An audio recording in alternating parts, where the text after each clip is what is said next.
सभी को नमस्कार प्रणाम। आ जाइए, लाइव क्लास में हो चुका है हिंदी का। हाँ गुरुजी, चलिए हिंदी का क्लास। और आज पूरे हिंदी देखेंगे। मिस्टर अमन भाई किंग, क्या हाल है हो? हाँ, आ जाइए, क्लास लाइव हो चुका है। आज पूरा हिंदी खत्म करेंगे। कौन कौन तैयार है?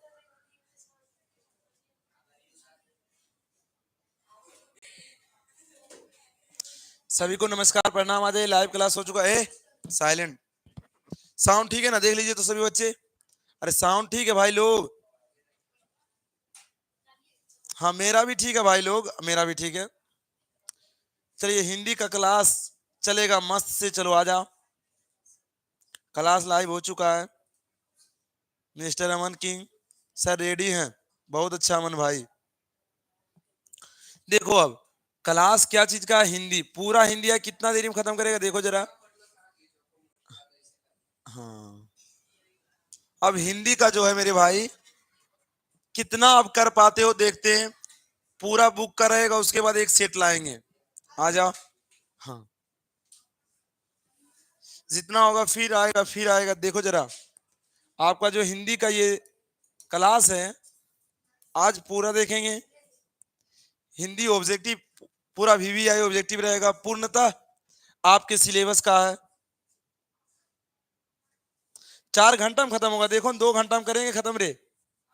2 घंटा में करेंगे। हाँ हाँ आ जाओ। और नहीं होगा तो फिर करेंगे। आज आज मैथ का और हिंदी चला ना, साइंस और एसएसटी चला ना, सेट खत्म किए ना, उसी तरह चलेगा। आ जाओ, रेडी है ना? चलिए आ जाइए। पहला चैप्टर आपका, चुप रहे। लिखो, श्रम विभाजन जाति पता, पहला चैप्टर से क्वेश्चन आता है। इस पर ज्यादा ध्यान दीजिएगा सभी बच्चे, क्योंकि हाँ ज्यादा ध्यान। श्रम विभाजन जाति प्रथा के लेखक कौन है? और ये जो श्रम विभाजन जाति प्रथा जो है, क्या बोलता रे, भीमराव अंबेडकर जी लिखे हैं। हाँ ये क्या है गुरुजी? हाँ यस सर, ये क्या है? एक निबंध है। क्या है? लिखो सही बच्चे, अरे लिखो, नहीं तो फिर। एक क्या है? निबंध है। श्रम विभाजन जाति प्रथा क्या है गुरुजी? निबंध है। बहुत अच्छा मिस्टर किंग अमन। बोलेगा, बोलेगा श्रम विभाजन जाति प्रथा के लेखक कौन है? तो भीमराव अंबेडकर। बिना कुछ कहते हुए आगे चलते हैं, और आप सभी बिना कुछ कहते हुए पढ़ाई पे ध्यान दें। आवाज कम करें, साउंड वॉल्यूम कम है। चलो देखो अगला, अगला क्वेश्चन आपका स्क्रीन पर है, देखिएगा। बाबा साहेब भीमराव अंबेडकर का जन्म किस परिवार में हुआ? भीमराव अंबेडकर के बारे में कहा जाए देखिए,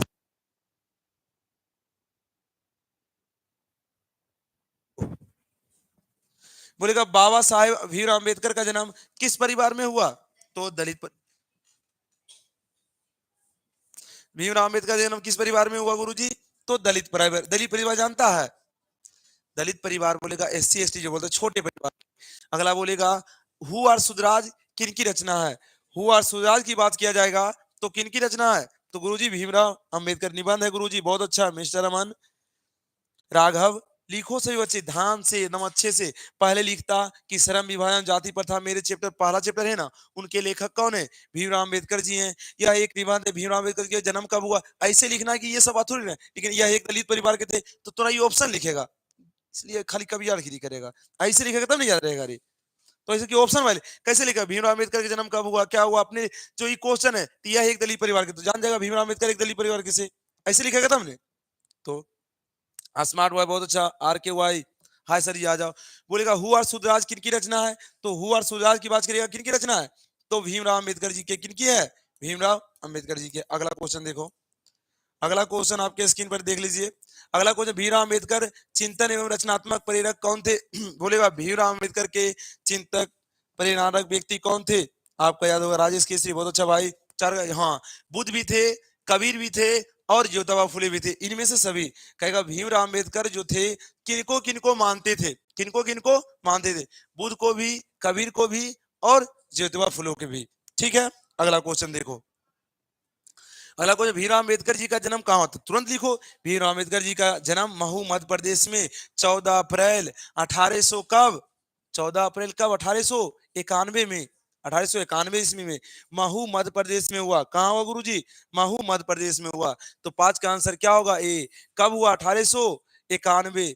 कब? 14 अप्रैल। 14 अप्रैल ना, अप्रैल। महू मध्य प्रदेश याद रहेगा। तो वही तो आपको याद दिला रहे हैं। देखो 2 बात लिखा है, वाह जी वाह, क्या बात है, इतना क्वेश्चन में 2 बात, वाह जी वाह। अगला देखो, अगला क्वेश्चन आपके स्क्रीन पर है कि भारत, हाँ, भारतीय संविधान का निर्माता किसे कहा? बोलेगा संविधान का पिता किसे कहा गया? समझो ना। तब ये क्वेश्चन क्या इतिहास का क्वेश्चन है। अगर संविधान का पिता बोलेगा, हाँ बहुत अच्छा अमन भाई, स्मार्ट बॉय देव, राजेश केसरी भाई। 5 का क्या होगा? तो भारतीय संविधान का निर्माण बोलेगा तो किसने किया? तो गांधी जी। गांधी जी को क्या बोलता, सॉरी बाबू, ये क्या बोल दिए, भीमराव अम्बेडकर। ये बोलेगा संविधान के पिता कौन है? तो भीमराव अम्बेडकर। भीमराव अम्बेडकर बोलेगा संविधान के प्रारूप समिति का अध्यक्ष किसका था? प्रारूप, प्रारूप समिति का अध्यक्ष, प्रारूप समिति का अध्यक्ष बोलेगा कौन थे? समिति का अध्यक्ष कौन थे? भीमराव अंबेडकर जी। बोलेगा संविधान सभा का अध्यक्ष कौन थे? तो डॉक्टर राजेंद्र प्रसाद। संविधान सभा का बोलेगा अस्थायी अध्यक्ष सच्चिदानंद सिन्हा। याद रहेगा एकदम। सुनिए और अच्छे से लिखिए। भारत में बेरोजगारी मुख्य कारण क्या? बोलेगा कहेगा भारत में जो है जाति प्रथा का मुख्य कारण क्या है? भारत में जाति प्रथा का मुख्य कारण है। अगर जाति पाति करोगे क्या है? तो बेरोजगारी है, गरीबी है। क्या बेरोजगारी? जाति प्रथा के कारण क्या है? दूसरा काम करना ही नहीं चाहते, क्या होगा? मुख्य कारण क्या है आपका? क्या होगा गुरुजी? बेरोजगारी इज राइट आंसर होगा। अगला क्वेश्चन देखो, अगला क्वेश्चन है आपके स्क्रीन पर, लिखिए समझिए कब कब पूछा है, देखिए से ध्यान दीजिए भाई लोग। हाँ, अगला क्वेश्चन है, देखिए तो अगला क्वेश्चन है जाति प्रथा स्वाभाविक विभाजन नहीं है। बोलेगा जाति प्रथा स्वाभाविक विभाजन नहीं है, समझ रहे हो? अच्छा, जाति प्रथा क्या स्वाभाविक विभाजन है? नहीं ना। बोला क्योंकि भेदभाव के कारण, रुचि पर आधारित नहीं होने के कारण। तुम जाति है ना, एक ग्वाला हो, दूसरे दूसरे जाति के लोग, बोलेगा तुम्हारा पिता गाय भैंस पाल रहा है, तुम्हारा मन नहीं है, तब वो ये बोलेगा ये कर्मित की कर्मी। तो स्वाभाविक विभाजन नहीं है। ये क्या है? जाति एक स्वाभाविक विभाजन पर, रुचि पर आधारित नहीं होने के कारण। अगला बोलेगा मानव मुक्ति के पुरोधक कौन है? मानव मुक्ति के पुरोधक के बारे में बोलेगा तो आपका क्या होगा? भीमराव अम्बेडकर जी। कौन होगा गुरुजी? भीमराव अम्बेडकर जी।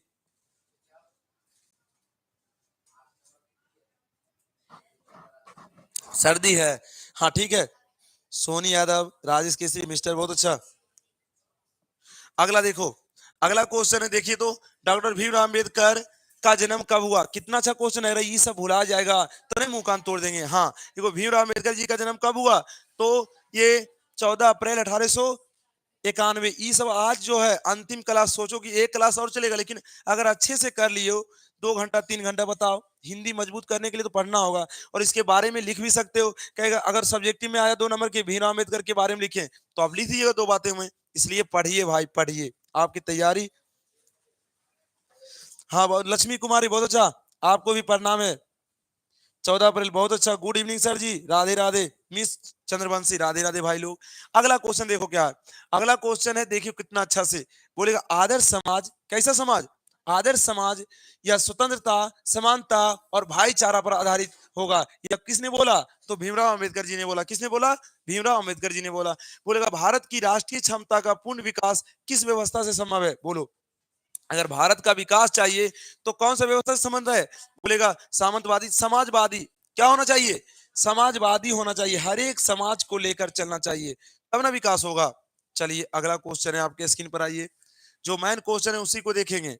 अगला क्वेश्चन देखिए क्या है, आपसे पूछेगा डॉक्टर भीमराव अम्बेडकर किस प्रथा को आर्थिक पहलू माना? तो जाति प्रथा को। किस प्रथा को गुरुजी? तो आपका आंसर क्या होगा? क्या होगा? जाति प्रथा। बोलेगा भारत में बेरोजगारी का मुख्य कारण क्या है? तो जाति प्रथा। आधुनिक सभ्यता समाज में श्रम विभाजन को आवश्यक क्यों माना है? आधुनिक समाज में देखो श्रम विभाजन को आवश्यक क्यों माना है? क्योंकि कार्य कुशलता के कारण, जो कार्य आप अच्छे से करते हैं वो काम कर सकते हैं, कार्य कुशलता के कारण। ठीक है ना। अगला देखो, अगला क्वेश्चन क्या है? अगला क्वेश्चन, जाति प्रथा श्रम विभाजन के साथ साथ किसका रूप ले लिया है? तो श्रम विभाजन के साथ किसका रूप ले लिया है? तो श्रम विभाजन का, जाति प्रथा श्रम विभाजन के साथ साथ किसका ले लिया है? श्रमिक विभाजन का, मजदूरी विभाजन का। किसका? श्रमिक विभाजन का। आपका आंसर होगा। अगला क्वेश्चन देखो, अगला क्वेश्चन है श्रम विभाजन और जाति प्रथा पाठ बाबा साहेब अम्बेडकर ने किस भाषा का संपादित रूप है। मारिएगा आंसर, बोलेगा किस भाषा का संपादित रूप है? आपका आंसर को genetic and development the caste in India the mechanism, बोलेगा एनिहिलेशन ऑफ द कास्ट। क्या होगा? क्या होगा? 17 का आंसर क्या होगा? बी होगा कि सी होगा गुरुजी? 17 का सी होगा, एनिहिलेशन ऑफ द कास्ट। क्या होगा? कुछ करता है, एनिहिलेशन ऑफ द कास्ट होगा। हाँ सी होगा, बहुत अच्छा अमन। बोलेगा मूक नायक क्या है? 18 का आंसर बोलेगा मूक नायक क्या है? तो एक पत्रिका है। मूक नायक क्या है गुरुजी? तो एक पत्रिका है। मूक नायक क्या है? एक पत्रिका है। अगला क्वेश्चन देखो, अगला क्वेश्चन आपके स्क्रीन पर देखिएगा। डॉक्टर भीमराव अंबेडकर के पिता का क्या नाम था? जानते हैं? रामजी सकपाल। ये सब क्वेश्चन क्या दिमाग में रखना चाहिए, अगर जब जाइएगा आइएगा क्वेश्चन नंबर छूट जाएगा। तो बोलेगा भीमराव अम्बेडकर के पिता का नाम क्या है? तो रामजी सकपाल। बोलेगा डॉक्टर अम्बेडकर के पीएचडी उपाधि कब प्राप्त की? 1916। याद रखना चाहिए, पीएचडी की उपाधि कब प्राप्त की? 1916। बोलेगा आधुनिक मनु कहा जाता है? तो भीमराव अम्बेडकर को किसे कहा जाता है? भीमराव अम्बेडकर को आधुनिक मनु किसे कहा जाता है गुरुजी? भीमराव अम्बेडकर को। चलिए अब आइए अगला क्वेश्चन पे। किस पे? अगला चैप्टर पे आ जाओ भाई लोग। देखिए अब अगला क्वेश्चन क्या है, देखो जरा। 20 के दांत। अब देखिए पहला क्वेश्चन क्या देखें, पहला श्रम विभाजन जाति प्रथा देखिए तो वह एक क्या है? निबंध है। लेखक कौन है? लेखक कौन है? भीमराव अम्बेडकर जी है। दूसरा चैप्टर क्या है? नलिनी मिलोचन शर्मा जी लिखे 20 के दांत। यह क्या है? तो यह एक कहानी है। क्या है? कहानी है। और नलिनी मिलोचन शर्मा जी का जन्म कब हुआ? सभी बच्चे एक बार कमेंट करना, नलिनी मिलोचन शर्मा जी का जन्म कब हुआ? सभी बच्चे कमेंट करो। हाँ बहुत अच्छा, डी नलिनी मिलोचन शर्मा जी का जन्म कब हुआ? मारिएगा आंसर। हाँ और कहाँ हुआ? 18 फरवरी 1916 को पटना के बदरघाट। याद रखिएगा 18 फरवरी 1916। ये क्या है? एक कहानी है गुरुजी। ये क्या है? ये कहानी है। क्या है? कहानी। सभी को याद है? हाँ देखो अगला। सेन साहब की पांचों लड़कियां कैसी थी? एकदम सुशील थी। कैसी थी? सभी को याद है, इससे क्वेश्चन आता है मोस्ट इंपोर्टेंट क्वेश्चन। दूसरा चैप्टर भी ये भी है। 20 के दांत नली मिलोचन शर्मा। क्या है कहानी? तो सेन साहब की पांचों लड़कियां कितनी थी? पांचों। पांचों का नाम क्या था? रजनी, आलो, सिफाली, आरती, सीमा। सीमा ने सीमा, रजनी, आलो, सिफाली, आरती। ठीक है ना? अगला क्वेश्चन देखो। हाँ अगला क्वेश्चन देखो क्या है। लेखक लेखक नलिनी विलोचन शर्मा के माता का क्या नाम था? ए माता का नाम लिखो। माता का नाम क्या था? रत्नावती शर्मा। नलिनी विलोचन शर्मा लिख लिया। ए देखिए कैसे लिखेगा, नलिनी विलोचन शर्मा माता रत्नावती शर्मा। इतना बात थोड़ी लिखना है, समझ रहे हो? क्या था माता का नाम? रत्ना। हाँ 18 फरवरी 1916 को पटना के बदरघाट में हुआ था। बहुत अच्छा मिस्टर रमन किंग। अगला क्वेश्चन है कि मदन किसका बेटा था गुरुजी? तो मदन गिरधर का था। किसका था? याद रहेगा, मदन किसका बेटा था? तो गिरधर का बेटा था। लिखो मदन किसका बेटा था? तो गिरधर का बेटा था। अगला क्वेश्चन है 20 के दांत में शीर्षक पाठ में किस कहानी का संग्रह लिया गया? तो 20 के दांत के बोलेगा तो 20 के दांत तथा अन्य कहानियों से। ये तो अच्छा क्वेश्चन है, 20 के दांत तथा अन्य कहानियों से। अगला क्वेश्चन देखिए, यूनान व रोम के संपूर्ण साहित्य कहीं अधिक विशाल है। तो ईरान और रोम के साहित्य से कहीं विशाल किसका है?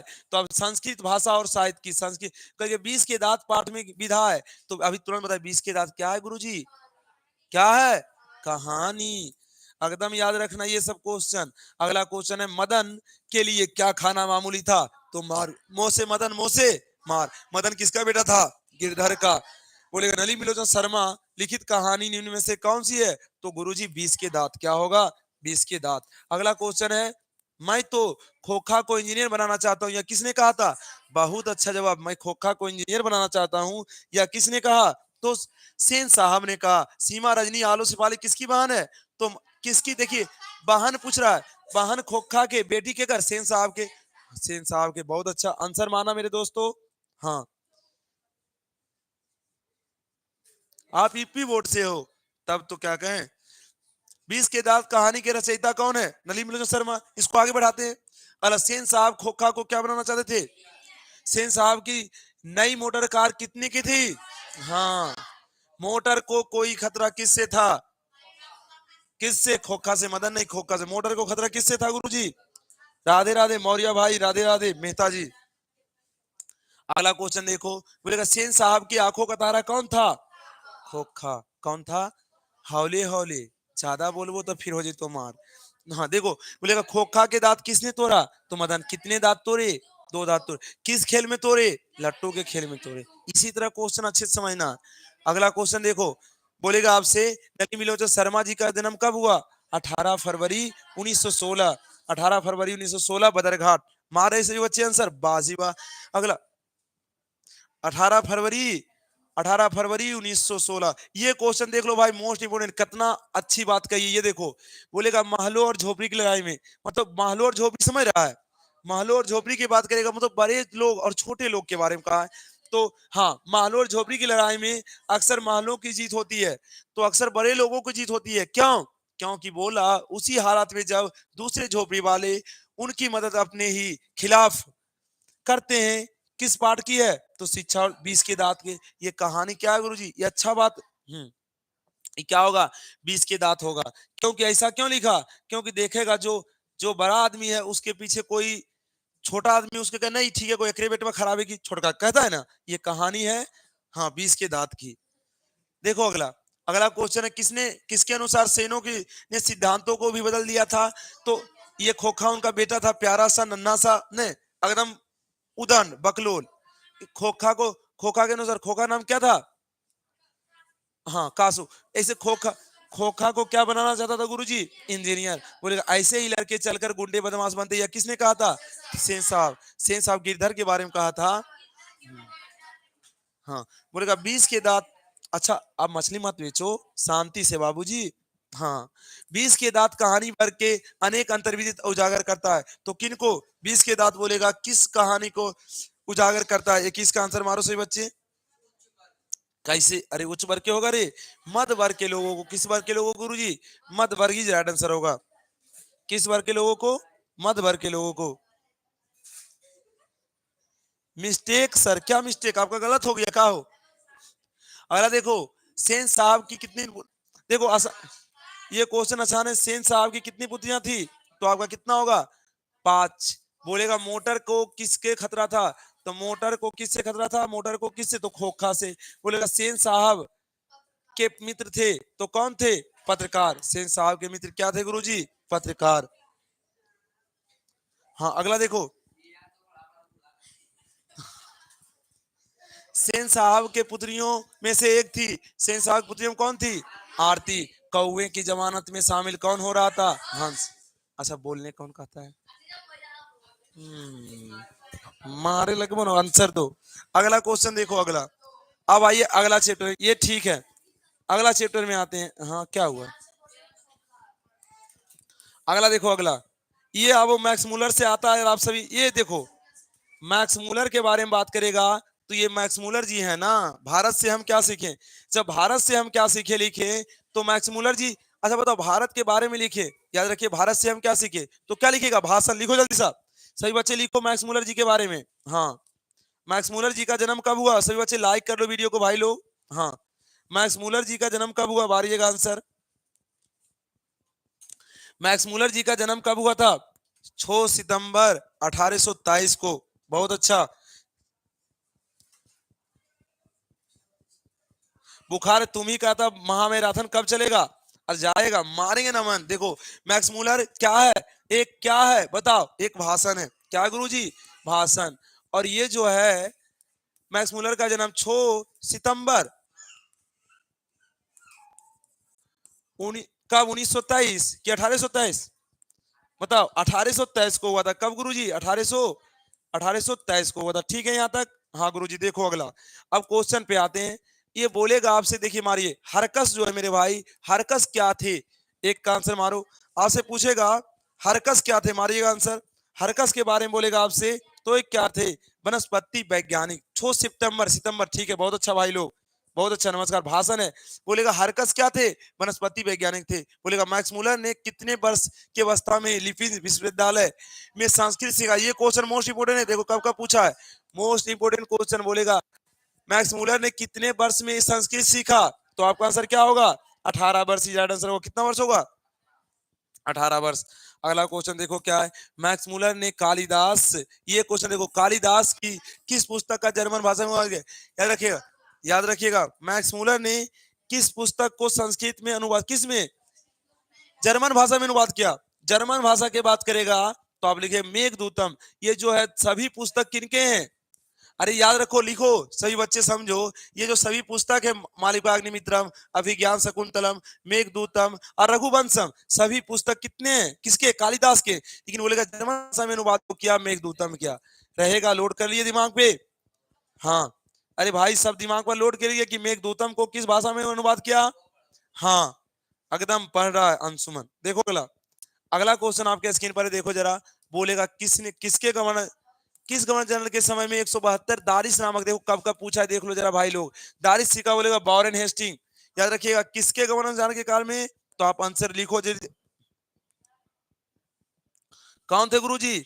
Warren Hasting. याद रखना, ये दारिस के सिक्के याद रखना, आपका क्वेश्चन आएगा और नंबर देखा जाएगा। इसलिए 172 दारिस के सिक्के बोलेगा तो लॉर्ड कौन? देखो या, अरे दारिस सिक्के है ना रे, दारिस सिक्के देखो, वॉरेन हेस्टिंग। निर्वंश विद्या बोलेगा तो निर्वंश विद्या की बात बोलेगा तो किससे है?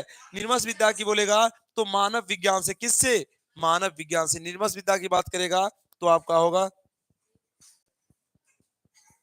हाँ जाओ भाई, जा सकते हो। अगला क्वेश्चन देखो, मैक्स मूलर का जन्म आधुनिक जर्मनी के किस नगर में? Most important question. जर्मनी के कहेगा किस शहर में हुआ? तो डेसाउस जर्मनी। कहां? 1923। कब? 6 सितंबर 1923। याद रहेगा, 6 सितंबर 1923, जर्मनी के डेसाउस नामक जर्मनी में। ठीक है ना? अगला देखो, अगला क्वेश्चन देखिए क्या है। अगला क्वेश्चन है, पर्तन मानव का अर्थ है। पर्तन मानव का अर्थ क्या है? 7 का आंसर मानो। पर्तन मानव की बात करेगा आपसे तो प्राचीन मानव। पर्तन मानव की बात करेगा आपसे, क्या होगा गुरुजी? प्राचीन मानव। सही बच्चे आंसर दो। अगला क्वेश्चन है, भारत किसकी भूमि है? तो भारत जो मेरे भाई किसकी भूमि है? ब्राह्मण और वैदिक धर्म की। किसकी है? अरे समझो नहीं यार, बिलानियन करता। 8 का आंसर मारो। तो भारत कैसी भूमि है? बोला ब्राह्मण या वैदिक धर्म की। कैसी है? ब्राह्मण और वैदिक धर्म की। ब्राह्मण और कैसी है? वैदिक धर्म की। अगला क्वेश्चन है, स्वामी विवेकानंद वेदांतियों का वेदांत किसे का? ये क्वेश्चन को मोस्ट एकदम याद रखना। देखो देखो, इस 3 को तरह के क्वेश्चन आएंगे। कब कब पूछा है? कब से चिल्लाता है रे? देखो ये क्वेश्चन भाई लोग, बोलेगा वेदांतियों का वेदांत, बोलेगा मैक्स मूलर को। कहेगा मैक्स मूलर को वेदांतियों का वेदांत किसने कहा है? तो आपका क्या होगा? स्वामी दयानंद। कौन होगा? स्वामी दयानंद। ठीक है ना? स्वामी विवेकानंद ने। ओहो, ठीक है। अगला क्वेश्चन देखो, अगला क्वेश्चन है, देखिएगा, मैक्स मूलर का जन्म हुआ। कैसे बकरी नियन चिल्लाता है? देखो, मैक्स मूलर का जन्म हुआ तो यहाँ तो नजर आ रहा है। दो आंसर, तो 6 अक्टूबर, तो 6 दिसंबर कब? 6 सितंबर। और हम सितंबर होगा कि दिसंबर होगा रे? दिसंबर होगा, दिसंबर होगा। 6 दिसंबर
बाद में तो देख में, वो अभी रुकिए ना, ऑफलाइन चलो, इसको ले जाओ जरा, निकालो उसको रे।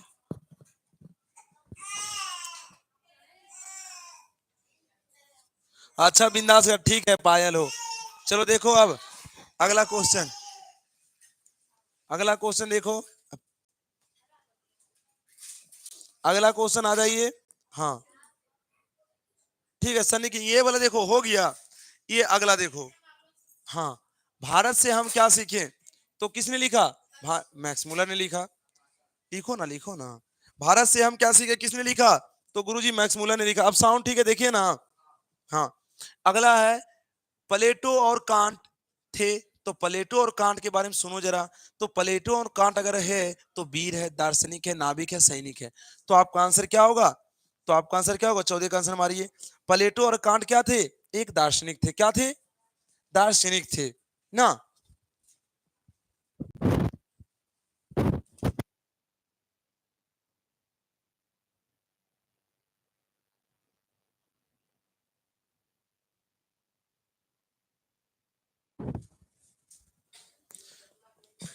प्लेटो और कांट क्या थे, नहीं कह ले के तोरा देख के बोल रहे लो, देख के तोरा कह रहे बोले ले। पले दिमाग में एको नहीं घुसेगा, एक प्लेटो और कांट क्या थे, दार्शनिक थे। बोलेगा मैक्स मूलर के अनुसार सच्चे भारत के दर्शन कहाँ होते हैं, तो मैं समझो मैक्स मूलर के अनुसार सच्चे भारत का दर्शन के बाद बोलेगा तो आपका आंसर क्या होगा, तो मुंबई ग्रामीण भारत में। समझो अगर समझ लिया तो कभी भूलेगा। मैक्स मूलर के अनुसार सच्चे भारत का दर्शन बोलेगा तो कहाँ होगा, आपका ग्रामीण भारत में होगा। कहाँ होगा गुरुजी, ग्रामीण भारत में। सुनील किंग बहुत अच्छा, मुकेश तब गजब। अगला देखो आसान से, अब देखो आराम आराम सुनो, सुनो जरा, हाँ ध्यान से। जिसको हम इशारा करेंगे वो बताना है एकदम अच्छे से, हम समझ जाएंगे ABCD में। चलो आ जाओ। 15 का गुरु जी सी, ठीक है। बोलेगा दक्षिण भारत में द्रविड़ भाषा परिवार की कौन सी भाषा सबसे अधिक है, बताओ कौन सी भाषा सबसे अधिक है, मारो आंसर। 16 का आंसर मारो। हाँ हाँ तुम, 16 का क्या होगा, तमिल होगा, तेलुगु होगा, मराठी होगा, कन्नड़ होगा, क्या होगा बताओ, तुमसे पूछ, क्या होगा, तमिल इज राइट आंसर होगा। क्या होगा गुरुजी, हो गया शांत से, हाँ आ रहे हैं, अभी नहीं तो कभी, लेकिन हाँ सोचना। पुरानी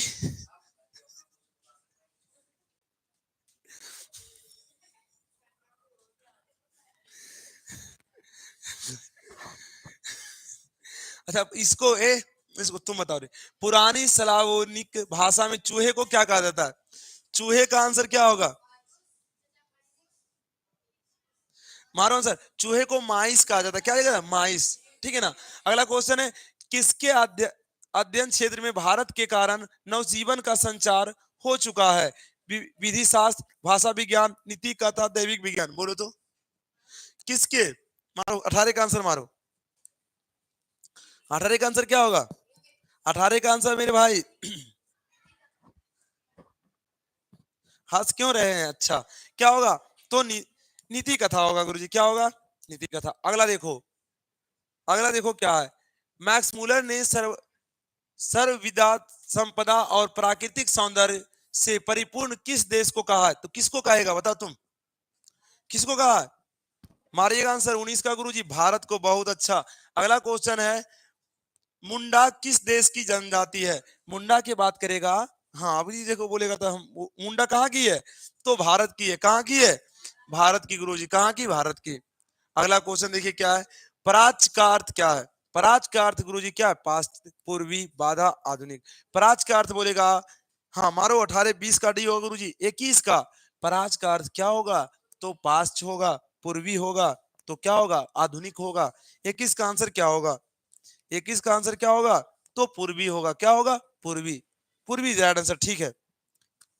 21 का गुरुजी वो नहीं होगा, 21 का होगा बी, ठीक है ना। 21 का क्या होगा, बी होगा, ठीक है। अगला देखो, अगला क्वेश्चन है आपके स्क्रीन पर, आइए।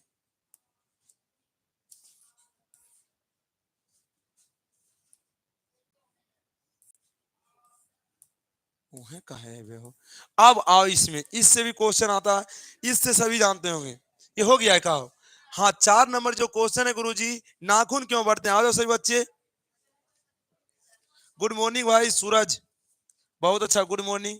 अब देखिए हजारी प्रसाद द्विवेदी जी, ये क्या है बताइएगा सभी बच्चे।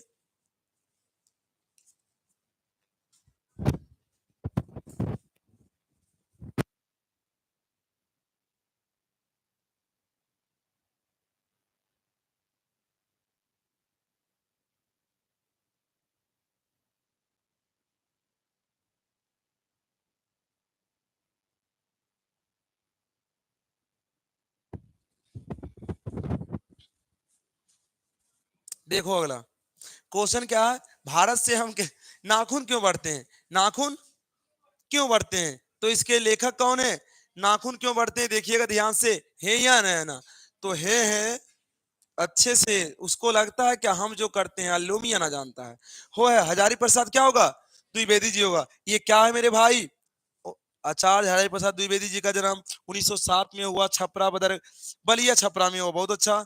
अच्छा आगे बताइए, ये है क्या गुरुजी, तो ये क्या है,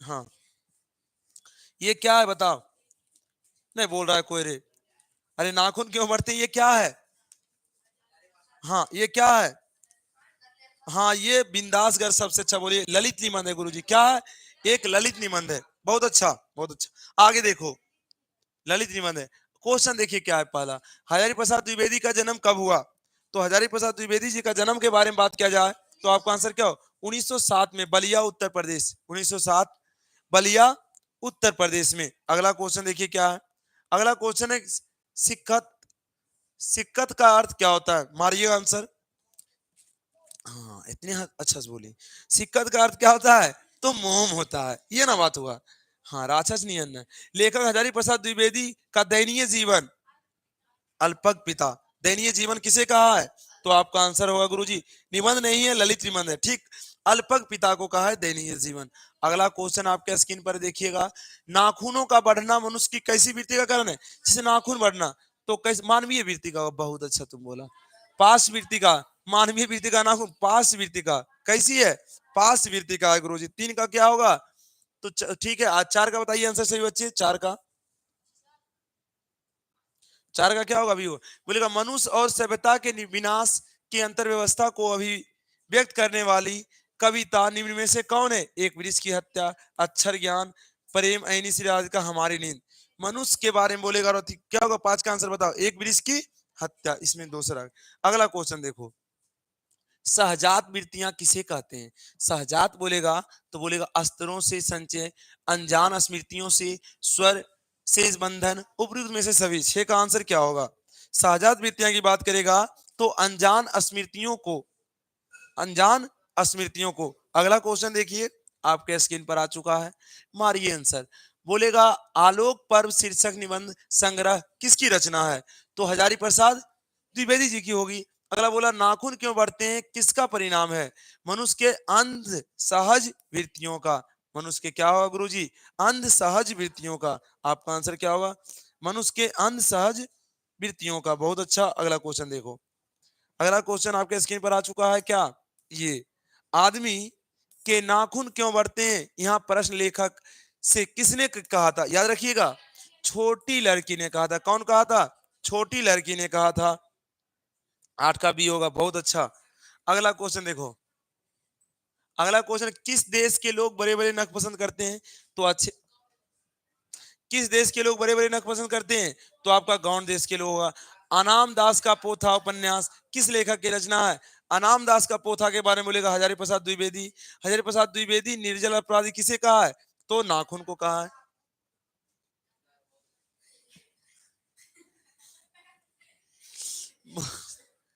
पुराने का मोह हर समय वांछनीय नहीं होता, यह पंक्ति किस शीर्षक है? याद रखना ये पंक्ति कि पुराने का मोह हर समय वांछनीय नहीं होती, यह किसकी पंक्ति है, आई एम बैक, अच्छा भाई बिहार, बिहारी बॉय विनय, बहुत अच्छा, आ जाओ। ये होगा क्या, नाखून क्यों बढ़ते हैं, बोलेगा किसने कहा था कि सब पुराने अच्छे नहीं होते, और सब, कौन कहा था, हजारी प्रसाद, याद रखना ये स्टेटमेंट अच्छा है, सब पुराने क्या होते, अच्छे नहीं होते, और सब नए खराब नहीं होते, ये किसकी स्टेटमेंट है, तो हजारी प्रसाद द्विवेदी, एकदम याद रखना, 100% इस तरह के क्वेश्चन आएंगे। एक ही कालिदास का आता है, गलत क्वेश्चन, सही बोला, इसमें कभी भी गलती मारते हैं। चौदह का देखो तो,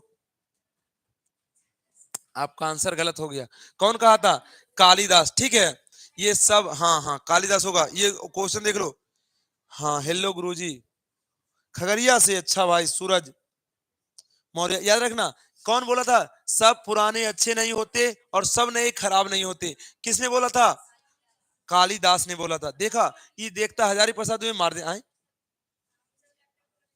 नहीं कालिदास, कालिदास, ठीक है याद रहेगा ना। हम्म। अगला देखो, अगला क्वेश्चन है द्विवेदी जी किसने किससे पूछा था नाखून क्यों बढ़ते हैं? तो लड़कियों से। नाखून क्यों बढ़ते हैं पाठ में बूढ़े ने सबसे बड़ी चिंता किसे? प्रेम। क्या है? प्रेम। बहुत अच्छा। 15 का गुरुजी हो गया। 16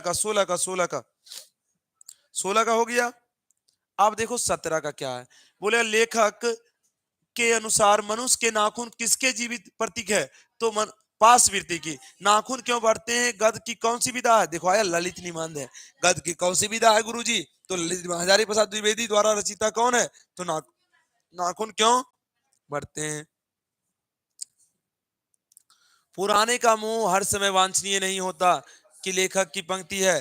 तो ये पुराने का मोह हर समय वांछनीय नहीं होता किस लेखक की कृति है? हजारी प्रसाद द्विवेदी। लेकिन पुराने का मोह और पुराने खराब नहीं होते। वो पुराने का मोह के बारे में बात करेगा हजारी प्रसाद द्विवेदी। लेकिन कहेगा हर पुराने अच्छे, हर नए खराब नहीं होते और हर पुराने अच्छे नहीं होते। ये कालिदास होंगे। बहुत अच्छा। राजेश जान। अच्छा भाई लोग। अगला बोलेगा कौन मनुष्य के आदर्श नहीं बन सकते? तो बनरिया। बोलेगा कौन नाखून तुम सा नाखून को जिलाए जा रहा है? तो प्रकृति। कौन जिलाया जा रहा है? आपका आंसर क्या होगा? प्रकृति। अब आइए अगले चैप्टर में। अगला चैप्टर क्या है देखो जरा। हम्म हाँ, ये नागरिक लिपि आए हैं गुरुजी। पांचवा देखो जरा। एकदम नागरिक लिपि कौन है? गुणाकर मूल्य जी है। कौन है? गुणाकर मूल्य जी। नागरिक लिपि के लेखक कौन है? तो गुणाकर मूल्य जी है। गुणाकर मूल्य।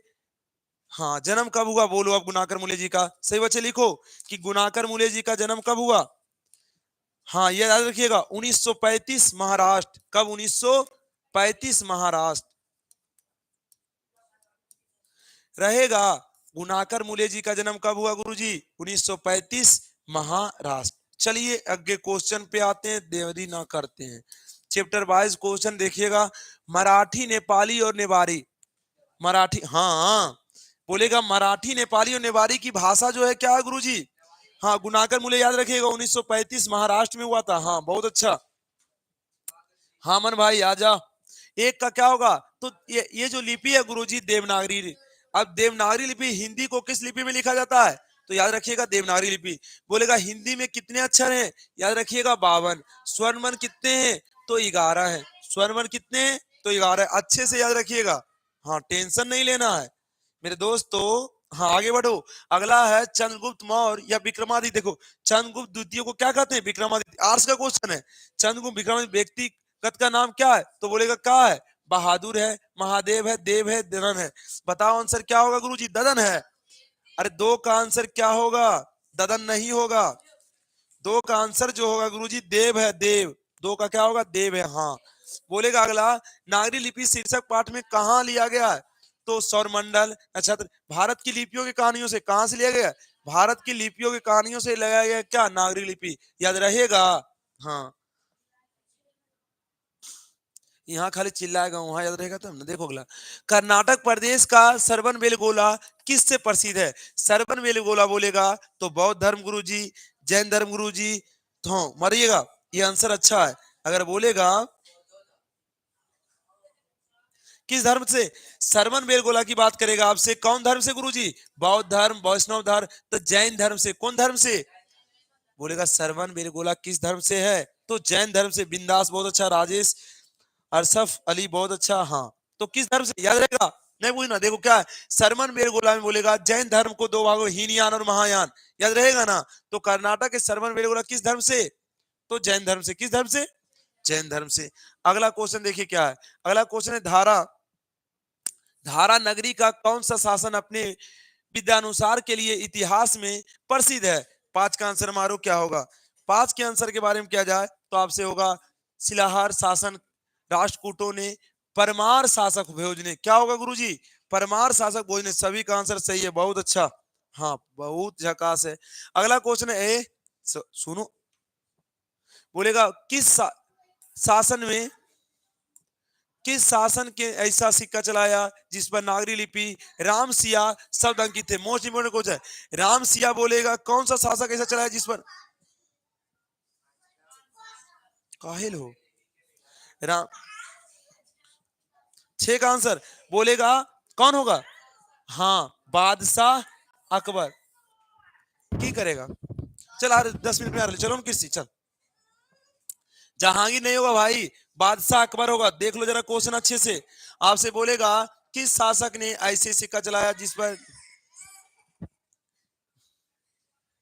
अगला क्वेश्चन देखो, अगला देखो, हिंद तथा इसकी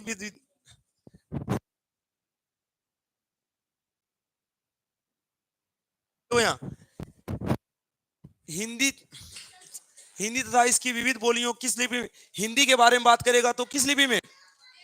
देवनागरी लिपि, याद रहेगा ना। हिंदी की बात करेगा किस लिपि में गुरुजी? तो देवनागरी लिपि, याद रहेगा ना। मेरे प्यारे बच्चों लाइक कर लो वीडियो को थोड़ा। हाँ, बोलेगा हिंदी के आदि कवि कौन है?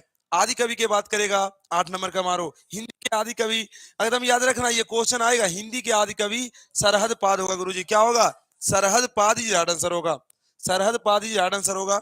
अगला क्वेश्चन देखो, अगला क्वेश्चन है विजयनगर के राजाओं के लेखकों की लिपि क्या होती है? विजयनगर की कौन सी होती है? विजयनगर के बारे में बोलेगा, 9 नंबर का आंसर क्या होगा? तो विजयनगर की कौन सी नंदी नागरी लिपि कौन सी होती है? सी आपका राइट आंसर, नंदी नागरी लिपि। कौन होगा? नंदी नागरी लिपि। क्या होगा गुरुजी? सही बच्चे, हाँ बहुत अच्छा भाई लोग, लाइक कर लो, शेयर कर लो, इतना तो कर सकते हो। इतना अगर हम आप कर सकते तो आप तो इतना कर सकते हैं। अल्लाह बोलेगा परमार शासक भोज कहाँ के रहने वाले थे? अभी पढ़े थे, मेवाड़ का कौन था? 10 का आंसर कहाँ का? धारा नगरी का कौन था? धारा नगरी का परमार राजा भोज था। धारा नगरी इज राइट आंसर होगा गुरुजी। क्या होगा? धारा नगरी। ऋषि मुनि मवार मेरा जाति का है। बहुत अच्छा भाई। अगला क्वेश्चन देखो, अगला क्वेश्चन है सूर्य, सूर्य नामक पुस्तक किनकी रचना है? तो सूर्य नामक पुस्तक की बात करेगा तो आपका किनकी रचना है? 11 का आंसर मानना। सूर्य नामक पुस्तक रचना है किसकी? गुणाकर मूले की। नागरी लिपि किसने लिखा है? गुणाकर मूले। बोलेगा भारतीय लिपियों की कहानी पुस्तक के रचयिता कौन है? तो ये गुणाकर मूले। बोलेगा नागरिक लिपि निबंध के लेखक कौन है? तो कौन है? गुणाकर मूले, वही गुणाकर मूले। चलिए अगला क्वेश्चन क्या देखो, दोहा देखो, दोहा कोश किन की रचना है? दोहा कोश के बोलेगा आपसे आंसर क्या होगा गुरुजी? दोहा कोश के बाद क्या जाएगा तो किन की रचना है? दोहा कोश की रचना है सरहद पाद। किन की रचना है? 14 का आंसर मारो।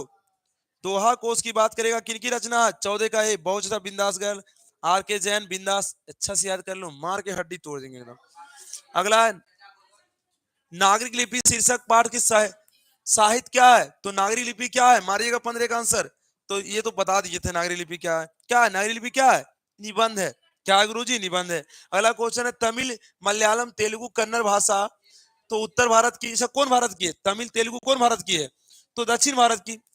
कौन भारत की? बोलेगा तमिल मलयालम तेलुगु, बोलेगा किस भाषा की है? तो दक्षिण भाषा की। कैसी है? दक्षिण भाषा की। अगला क्वेश्चन देखिए क्या है, बोलेगा दक्षिण भारत की नागरी लिपि क्या कहलाती है? तो याद रखें नंदी नागरी लिपि। कौन सी लिपि? याद रखना, दक्षिण भारत की नंदी नागरी लिपि। कौन सी लिपि? नंदी नागरी लिपि गुरुजी। कौन सी लिपि? नंदी नागरी लिपि। बोलेगा 11वीं 10वीं 11वीं सदी में किस रचना ने भारत को यूरोप के बीच व्यापार संबंध के बारे में बताया? 18 का आंसर मारिएगा क्या होगा? 18 का आंसर बात किया जाए आपका आंसर क्या होगा? तो आपका आंसर होगा गुरुजी बी। क्या होगा? शाहनामा। क्या होगा? शाहनामा। अगला क्वेश्चन है 12वीं सदी के केरल की शासनों की सिक्का विरकेलस जैसे शब्द लिपि थी, ब्राह्मणी, खरोष्टी, गुजराती, देवनागरिक। 19 का आंसर क्या होगा? 19 के आंसर बारे में बात करेगा आपका क्या होगा? तो देवनागरिक। क्या होगा? देवनागरिक।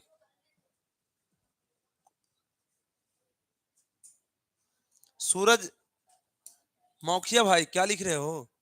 ये हो गया सरहद पाद किनकी कृति है? सरहद पाद बोलेगा तो दोहा कोश। सरहद पाद किसकी कृति है? दोहा। हिंदी लिखी जाती है किस लिपि में? हिंदी के बारे में बात किया जाए तो आपसे किस लिपि में लिखी जाती है? तो देवनागरी लिपि में। किस लिपि में? देवनागरी लिपि। चलो अगला देखो, अब अगला किस पे आओ, अगला आना है किस पे? ये देखो एकदम ये बहादुर से तो, हाँ भर भर क्या था बहादुर से क्वेश्चन। अब बहादुर क्या है गुरुजी? अमरकांत। बहादुर के लेखक कौन है? ये बोलिएगा बहादुर जब मरेगा तो क्या हो जाएगा? अमर। तो अमरकांत, ये बहादुर वो नहीं है नेपाली नौकर गोरखा गवई की कहानी है ना। बहादुर के लेखक कौन है? अमरकांत। अमरकांत जी का जन्म कब हुआ था? 1925 में, बलिया उत्तर प्रदेश में अमरकांत जी का भी जन्म हुआ था। बलिया उत्तर प्रदेश में अमरकांत जी का जन्म हुआ था। ये भी क्या है? ये क्या है गुरुजी? कहानी है। बहुत अच्छा, 1925, बहुत अच्छा। अगला देखो, देखो अगला क्वेश्चन क्या है, देखो जरा अच्छे से। आपसे बोलेगा बहादुर शीर्षक कहानी की निर्मला कौन थी? तो निर्मला के बारे में बात करेगा आपसे, तो लेखक की पत्नी। निर्मला कौन थी? तो लेखक की पत्नी। बोलेगा बहादुर शीर्षक कहानी में किशोर कौन था? तो लेखक का बड़ा पुत्र। एक का क्या होगा अभी? ये किशोर कौन था? लेखक का बड़ा पुत्र ही ज्यादा आंसर होगा। किशोर कौन था गुरुजी? लेखक का बड़ा पुत्र। अगला क्वेश्चन है कि बहादुर से मार खाकर भैंस भागी भागी कहाँ चली गई? माँ के पास चली गई। कहाँ चली गई? तो माँ के पास। अगला क्वेश्चन देखिए, अगला क्वेश्चन है बहादुर शीर्षक पाठ में किसकी कहानी है? तो नेपाली गवई गोरखों की। सूखा पत्ता किनकी रचना है? तो अमरकांत की। लेखक की पत्नी के किससे रिश्तेदार कब आए थे? लेखक के रिश्तेदार आए थे कब? रविवार के दिन। कब वार दिन? रविवार के दिन। अगला क्वेश्चन है देखिए, अगला क्वेश्चन है मित्र मिलन शीर्षक कहानी के संग्रह किसकी रचना है? तो नलिनीलोचन शर्मा। बहादुर अमरकांत। ओहो, अमरकांत। बोलेगा बहादुर कितने वर्ष का था? 10 से 11 वर्ष। बहादुर कितने वर्ष का था? मारिएगा आंसर। 12 से 13 वर्ष। हाँ मारो आंसर से। राधे राधे मौर्य भाई, राधे राधे। बहादुर कितने वर्ष का था? सभी बच्चे आंसर मारो। हाँ, बहादुर कितने वर्ष का था? तो 12 से 13 वर्ष। कितने वर्ष का? 12 से 13 वर्ष। याद रखिए ये क्वेश्चन आ सकता है। बहादुर कितने वर्ष? दिल बहादुर, बहुत अच्छा। बोलेगा बहादुर का पूरा नाम क्या था? दिल बहादुर। बहादुर कितने का था? बहादुर बोलेगा अरे बो से बहादुर होता है, बो से 12 होता है। याद रखिए 12 से 13, 10 12 से 13 याद होगा ना। बहादुर और 12 से 13, बहादुर कितने वर्ष का था? 12 से 13 वर्ष। याद रहेगा, अब नहीं भूलेगा, अब कभी नहीं भूलाना। हाँ, इससे कंफ्यूजन नहीं होना। बोलेगा बहादुर का पूरा नाम क्या था? तो दिल बहादुर। बहादुर का पूरा नाम क्या था? तो दिल बहादुर। अगला क्वेश्चन है, देखो कब कब पूछा ये देख लो, बहुत पूछता है। बहादुर कहाँ से भाग कर आया था? तो नेपाल से। बहादुर के बारे में बात करेगा, कहाँ से भाग के आया था? नेपाल से। लेखक अमरकांत ने हाई स्कूल की शिक्षा कहाँ से प्राप्त करी? हाई स्कूल की शिक्षा कहाँ से प्राप्त करी? तो बलिया से। कहाँ से गुरुजी? हाई स्कूल की शिक्षा बोलेगा तो बलिया से। बहुत अच्छा, बहुत अच्छा, सभी बच्चे आंसर दे रहे हैं। थैंक्स है भाई, नमस्कार। देखो अगला क्वेश्चन है जिंदगी और जोक। ए, जिंदगी और जोक किसने लिखी? तो अमरकांत। फिर कौन को उछलेंगे, हम बता देते हैं सबको बैंक के जरा।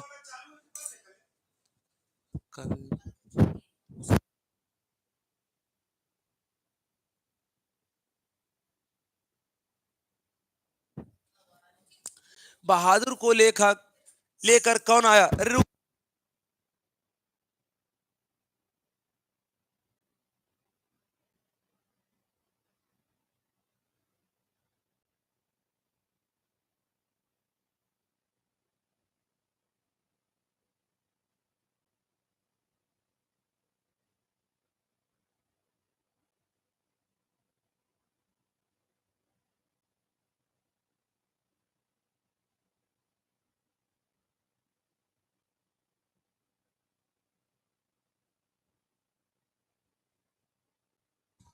बहादुर, ए देखो, बहादुर अपने घर से क्यों भागा?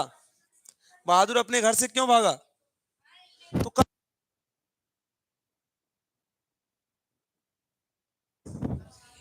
देखो बहादुर अपने घर से क्यों भागा?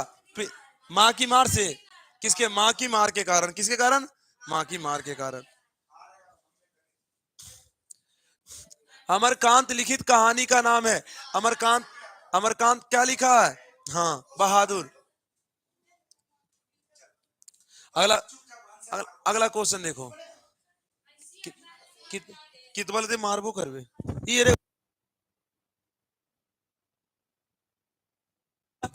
बाप कहाँ गया था? बहादुर का बाप बोलेगा कहाँ गया था? तो किस में मारा गया? हाँ, कहाँ मर गया था? तद युद्ध में। कहाँ युद्ध में? बोलेगा दिल बहादुर या बहादुर कहाँ का रहने वाला था? नेपाल का। कहाँ का? नेपाल का। चलो बहुत अच्छा। अगला क्वेश्चन है, लेखक ने रिश्तेदार के बहादुर पर क्या आरोप लगाया? तो पैसे चुराने का। फिर चिल्लाएगा। फिर देखो और बोलो और बोलो। अरे वो मुंह अपना लाल कर दो वो मार के। फिर पूछो। युद्ध में मारा गया, ठीक है। हाँ ध्यान से। ऐसे खाली चिल्लाएगा, एक को नहीं याद होगा। ध्यान से देखो, नहीं तो ज्यादा बोलेगा रानी आएगा यहाँ पर बोलेगी दो बात। देखो यहाँ पे क्वेश्चन है, बहादुर कहानी है तो नेपाली गवई गोरखों की। बहादुर कैसी कहानी है? नेपाली गवई गोरखों की। अगला क्वेश्चन है, बहादुर लेखक को क्या कहना कहकर संबोधित करता था? बाबूजी। क्या कहकर? बाबूजी गुरुजी। बाबूजी।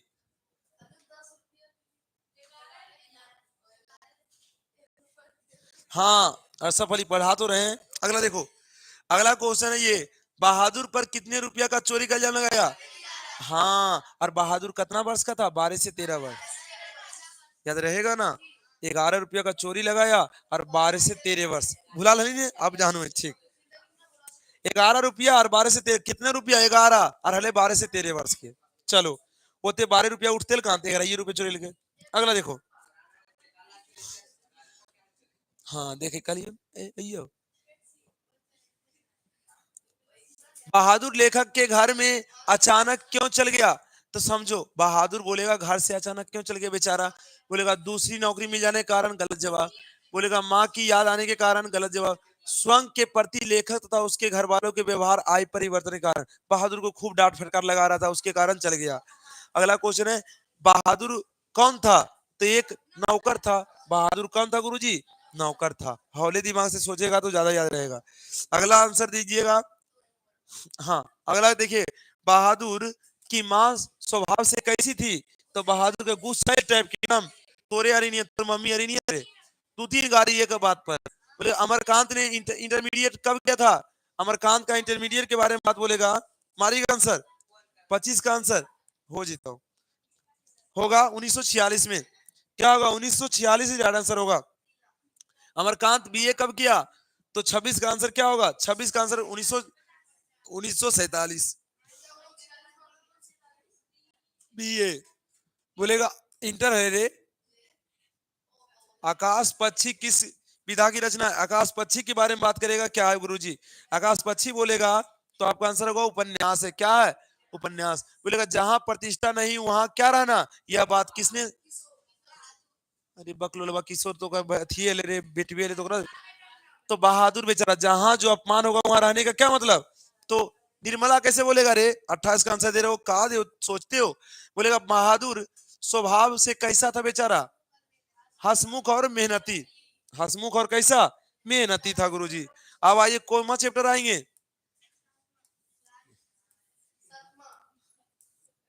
अरे ये भी अच्छा क्वेश्चन है। परंपरा का मूल्यांकन, रामविलास शर्मा।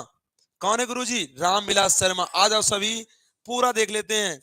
जाना नहीं है, रामविलास शर्मा जानेंगे, अच्छे से जानेंगे।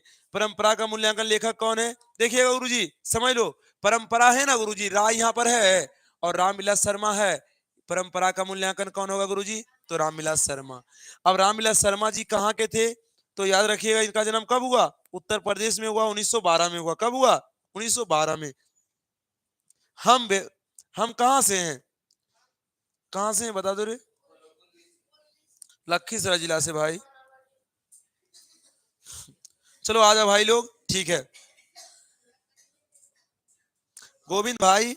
हाँ गोविंद भाई, हाँ। इधर उधर ना करो मेरे दो, हाँ। हाँ हाँ 1912 में। देखो अगला क्वेश्चन क्या है। बोलेगा कौन मनुष्य के संपूर्ण जीवन के संबंध है? तो बोलेगा धन साहित्य। याद रखना, मनुष्य के संपूर्ण जीवन के संबंधित कौन है? साहित्य। कौन है गुरुजी? साहित्य। बोले निम्न से कौन हिंदी आलोचक के महत्वपूर्ण हस्ताक्षर है?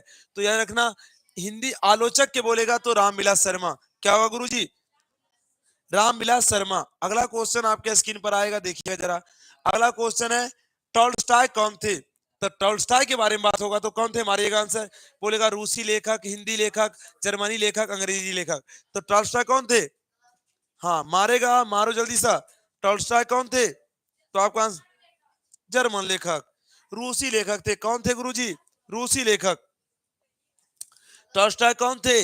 आपका आंसर होगा रूसी लेखक। आपका गलत हो गया, थोड़ा सा संभालिए। बोलेगा एथेंस किस महादेश में है? एथेंस के बारे में बात करेगा तो याद रखिएगा यूरोप महादेश में। एथेंस किस महादेश में? थोड़ा सा यहाँ पर दो दिमाग। बोलेगा आपसे टॉल्स्टॉय कौन कहाँ के थे? तो रूस के। एथेंस क्या है? तो एक यूरोप महादेश में। किस महादेश में? यूरोप महादेश में। अगला क्वेश्चन देखो।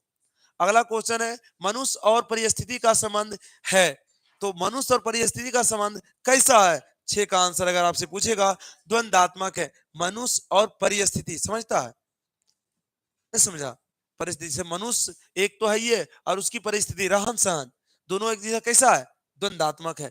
बोलेगा जारशाही रूप से सोवियत समाज में पढ़े जाने वाले लोकप्रिय साहित्यकार कौन हैं? उसका आंसर मारो। 7 का क्या होगा? तो इसका आंसर होगा गुरुजी कौन? 7 का आंसर होगा कौन थे? तो टॉल्स्टॉय थे। कौन थे? Leon Tolstoy. हाँ। अगला क्वेश्चन देखिए क्या है। लेखक रामविलास शर्मा कब से कब तक भारतीय प्रगतिशील संघ के अध्यक्ष रहे? तो 8 का आंसर आपका होगा कब से कब तक? तो 49 से कब तक? 49 से 53 तक। 49 से कब गुरुजी? 53 तक। यस सर जी, बहुत अच्छा। अगला क्वेश्चन है, ये देखिए अगला क्वेश्चन। आइए यहाँ पे बोलेगा आपसे सामाजिक विकास कर्म में सामंतीय सभ्यता की अपेक्षा किस सभ्यता को अधिक प्रगतिशील कहा जा सकता है? नैसववादी सभ्यता, ऐश्वर्यवादी सभ्यता, पूंजीवादी सभ्यता, इनमें से कोई नहीं। नो का आंसर क्या होगा? तो नो का आंसर होगा गुरुजी कैसी? तो पूंजीवादी सभ्यता। नो का क्या आंसर होगा? पूंजीवादी सभ्यता। हमारी आंसर से बच्चे। अगला क्वेश्चन देखो। द्वंद्वात्मक भौतिक मनुष्य के चेतना को आर्थिक संबंधों में प्रभावित मानते हुए उसकी सापेक्षिक स्वाधीनता स्वीकार। यह पंक्ति किसकी है? तो परंपरा का मूल्यांकन किसकी है? परंपरा का मूल्यांकन। फिर बोलो हलाकर भी बोलेगा रामविलास शर्मा का जन्म कब हुआ? तो अरे 1912 याद है ना उन्हें? तो रामविलास शर्मा का जन्म कब हुआ? 10 अक्टूबर 1912। अच्छा आगे देखो।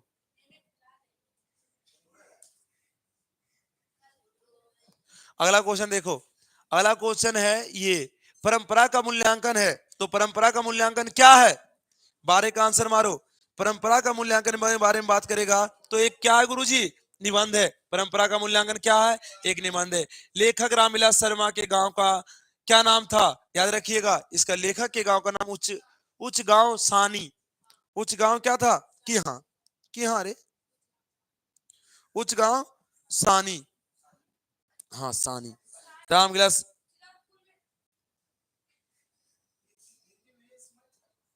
हाँ। भौतिकवाद का अर्थ भाग्यवाद नहीं है। किस निबंध की पंक्ति है? तो क्या होगा? परंपरा का मूल्यांकन। क्या होगा गुरुजी? परंपरा का मूल्यांकन।